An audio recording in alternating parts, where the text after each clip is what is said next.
Hi, I'm Caitlin, and this is Book Chats.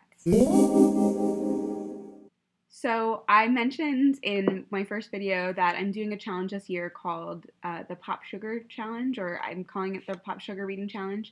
And it's a list of items that you have to find a book that fulfills and then read them in the year. And one of them was find a book that was set in your hometown and read it. And I actually grew up in a suburb that just not a lot of people would set a book in. It's just an average suburb of a town. So I read a book instead set in the larger town that my hometown is a suburb of, which is Minneapolis, Minnesota. It's funny because when I picked the book, it was a book that I happened to have on my to read shelf because it's also one of the first of its genre, and someone that I follow on Goodreads had really loved it. And so I thought, oh, so I'll read this. And I picked it up at the Strand last year, but I just been kind of putting it off. And it wasn't until this challenge that I read it. And then I realized as I was reading it that where it was set actually really mattered to me, and it really changed the way that I perceive the book. So today I want to talk about how books that are set in places you do live or have lived change the way that you interact with that book. So the book that I read for PopSugar is War for the Oaks by Emma Bull. It's one of the first urban fantasy books. It's from 1987, and it's an adult novel. Yeah, 1987. And like I mentioned, it's set in Minneapolis, Minnesota, and it's actually, there's a little bit in St. Paul too. And it's actually interesting because sometimes books are set somewhere, but you don't really see a lot of the setting. But in this, you do, and you see a lot of landmarks that they visit, and some of them have changed, and some of them have not since this. But there were things that, like, I have visited or I have taken friends to. It felt very meaningful to me to read it because I was like, oh my gosh, I know Minnehaha Falls, or I know, the Walker, but it's different now. They changed the Walker Art Center, and they changed the Guthrie and the Como Conservatory. That's like a part of my childhood, and so it was just really interesting to read because it added a different flavor to the book. And it's also interesting because the book involves, so basically it's about a woman who's in a band, and she ends up getting kind of roped into helping out with this fairy/fae war that's going on between the Seelie and the Unseelie courts.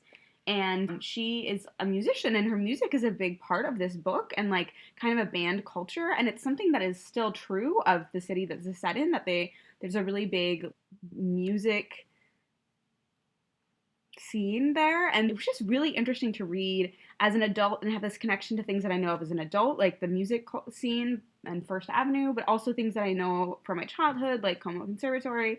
And it made me think about other books that I've read that are set places that I lived and how that's changed how I feel about them. So the things that came really like to the forefront of my mind are I read a book called The Android's Dream a couple years ago. It's by John Scalzi, and most of the book is just this fantastical sci-fi, but there's one scene that is very clearly set in a mall in Pentagon City. And I used to live pretty close to that mall, and I used to go to that mall quite frequently. And it's set like in the food court, and that was why I would go to the mall, was to go to the food court. It was crazy for me as I read the book because I could really picture it in a way that was actually like connecting to my memory of the place, not just like drawing a picture of it for me. And reading this book felt a lot like that, like connecting to my memory of a place more so than drawing a picture for me. Especially there's a big scene at Minnehaha Falls in here, and in the park around Minnehaha Creek. And my family took family photos 2 years ago in front of the falls when they were frozen over in winter. So the whole time they were describing this fight, I was thinking of them in winter when actually this is not happening in winter. And then it's interesting too because I was thinking that there's also some things that I read or chose to read as a kid because they were set in the same kind of place as where I was, but they weren't in the same time. So I was really, really obsessed with the Little House on the Prairie books and with Kirsten, the American Girl. And part of that is because Kirsten lives in Minnesota, and the Little House on the Prairie books are set in several homesteads around the Midwest, kind of where I lived. And I actually was lucky enough, my parents were really kind, and we did a couple camping trips growing up, and we got to visit several of kind of the homesteads that Laura Ingalls Wilder actually lived at when she was Laura Ingalls.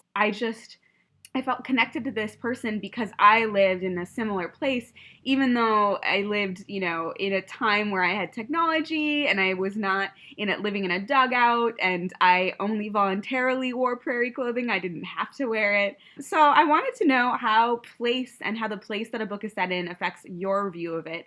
When you're reading a book that is set in your a hometown or an area you're very familiar with, does that change how you perceive it and change how you read it? And have you visited places that have been mentioned in books that you love? So yeah, I would love to hear how that place that a book is set affects your reading of it. And have you sought out books just because they're set in a place you've been? And is your hometown as hard to find in literature as mine is? And do you have to cheat and go to the next biggest town? So I would love to hear answers to any or all of these things, and I will talk to you later. Bye.